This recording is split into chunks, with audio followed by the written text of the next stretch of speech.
Nos últimos 3 anos, o termo ideologia foi muito falado, principalmente por algumas figuras políticas.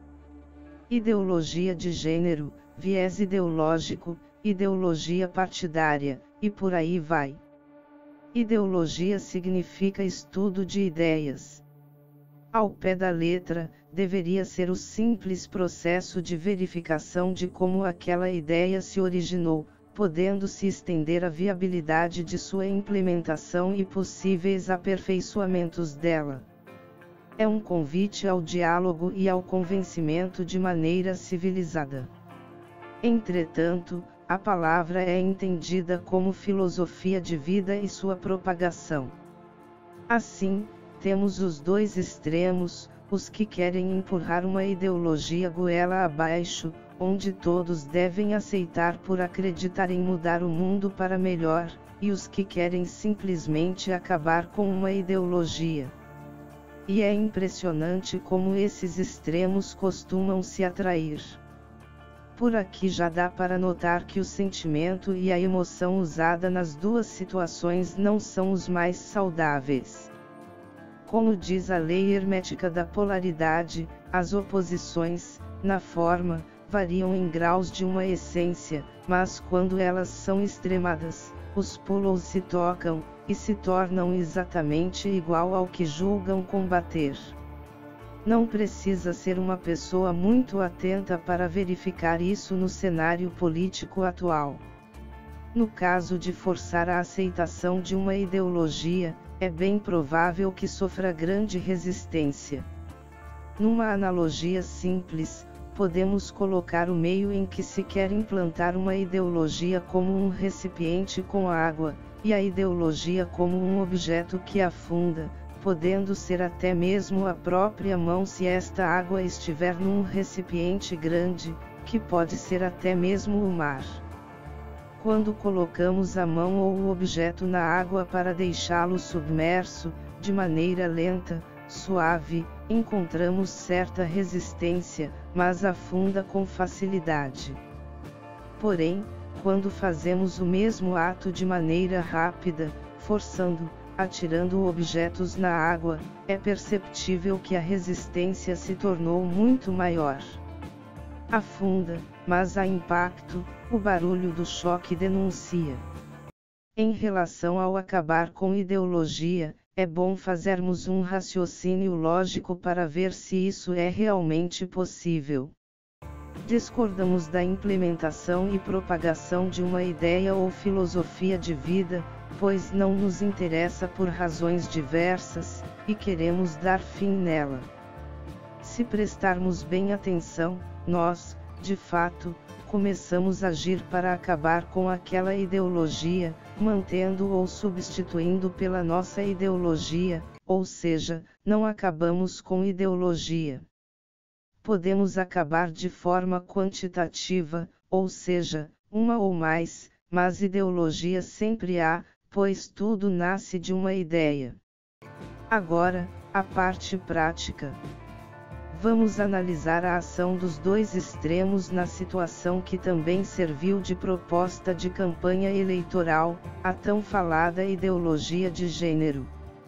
Em resumo, o grupo que utiliza o termo define o homossexualismo como algo antinatural, que ofende os preceitos cristãos e diferem do conceito de família tradicional. Algo que não casa nessa conversa é o fato da intenção de um grupo ter o desejo de entrar no cargo de comando de um país defendendo um pensamento religioso, sendo que a Constituição, a lei maior, garante que o Estado brasileiro seja isento de exclusivismo religioso. Embora a maioria das pessoas que elegeram esse grupo seja cristã, a Carta Magna do Brasil obriga que o governo, do federal ao municipal, execute ações neutras a qualquer religião. Bom, conheço apenas 2 preceitos primordialmente cristãos, que são fé e amor incondicional, sendo o primeiro, crer sem ver, fundamentado no último. Qualquer outra coisa diferente disso foge da essência dos evangelhos. E aqui não cabe a crença cega em líderes religiosos.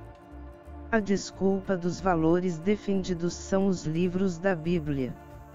Entretanto, vale lembrar que eles foram escritos por homens, por mais que tenham sido inspirados pelo divino, não pelo próprio divino, e como tal, sempre há a possibilidade de incluir caprichos pessoais ou de um grupo em textos, pintando esses interesses de sagrado. Mesmo a escolha dos livros que compõem a Bíblia foi feita por homens.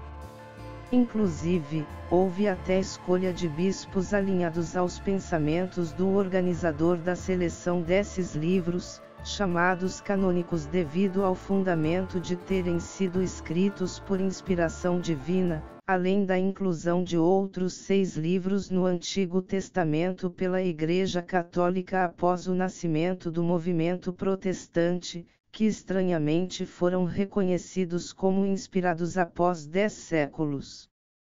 Em relação ao ser antinatural, se levarmos em consideração o ato de procriação, está certo. E acaba aí. O homossexualismo, condenado pelos Antigo e Novo Testamentos, existe em vários povos desde milênios, não causando ruínas. Numa realidade de condenação de relacionamentos de pessoas de mesmo sexo onde até parentes são agredidos por serem confundidos com casais homoafetivos devido a um simples abraço por quem se declara cristão, que deveria ser o portador do amor, há passagens do Novo Testamento, de certa forma, curiosas.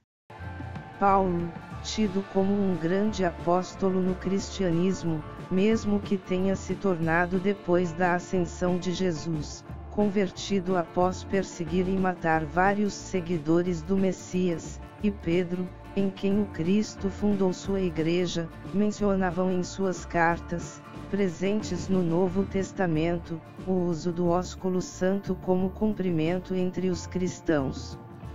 Bom, o ósculo santo se tratava de um beijo na face. Tudo bem que não era na boca, mas esses beijos eram dados independente do sexo de receptor, o que é visto como uma afronta aqui no Brasil. Acredito que valha uma reflexão. Sobre a família tradicional, esse é o mais estranho conceito, e não estou falando dos homens e mulheres geradores de um novo ser. Ao menos aqui no Brasil a expressão família é aquela que cria, usada em referência quando, na criação de alguém, há a ausência de pelo menos um dos pais biológicos. Recorrendo aos evangelhos, o próprio Jesus disse que sua mãe e seus irmãos eram os que ouviam e praticavam as palavras de Deus. A ideia de família tradicional já é completamente desfeita apenas comparando com o texto sagrado da crença que dizem seguir. Lembrando que são os que não possuem uma família tradicional que possuem grande vontade de adotar crianças que foram abandonadas por relações possíveis apenas por relações tradicionais. Retornemos aos evangelhos e vejamos a família tradicional cristã.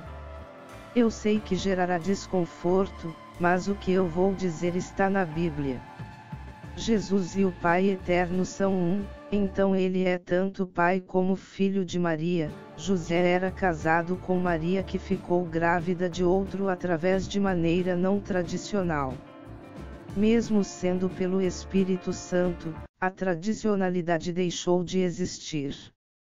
Se ainda estiver furioso, nada do que eu disse foi inventado, estando no livro que segue. Aliás, se espera que o tenha lido, e não apenas ouvido falar partes que interessava a quem contou. E nem me venha com a história de que é porque eles são depravados se você não leu o Cântico dos Cânticos. Esse livro bíblico torna muitos contos simples histórias para dormir. Voltando aos grupos, começarei com os que são a favor do que é chamado ideologia de gênero. Não sou homossexual, e sou indiferente à opção sexual. O importante é que sinta felicidade interior, desde que respeite quem for de opção diferente. Também o que direi foi resultado de conversas com conhecidos homossexuais, pois apenas quem é pode falar com mais propriedade. Podem começar tentando não chocar. E não estou falando para não beijar em público. O que ocorre é que agir de maneira a querer chamar muita atenção aumenta a resistência. Essa é a maior reclamação que ouvi de homossexuais. Agindo de maneira natural, automaticamente torna problema de quem se incomodou, pois não provocou. Agir como uma pessoa boa e correta, que a maioria é, contribui bastante, mostrando, embora isso soe absurdo tremendo, que são pessoas normais como elas. Se por acaso a corretude for ignorada por sua opção sexual, quem julga assim é que tem problemas sérios. Agora, os que são contra a ideologia de gênero. De cara, já encontramos um problema lógico, pois há dois, masculino e feminino. Se a ideia é acabar, ambos deixam de existir, e a nova ideia de gênero, combatida, não é mais necessária, pois aqueles que foram extintos se fundem com ela, e as três se tornam uma. Acredito que a ideia seja defender a manutenção da existência apenas dos gêneros masculino e feminino, que seria mais bonito assumir, embora eu veja como questionável. Se for a respeito de receio de que dê em cima, basta dizer que não gosta e não está aberto a ter esse tipo de relação. Resolvido. Como a campanha não é não, para mulheres contra a insistência, às vezes chegando até a abordagem física, de homens que elas não estão interessadas. Outra coisa é se vale a pena a morte de potenciais apenas pela opção sexual. A restrição de permitir que sejam quem realmente são pode custar descobertas nas áreas da saúde para doenças que hoje não temos cura, o avanço de novas tecnologias e outras evoluções, que beneficiariam toda a humanidade.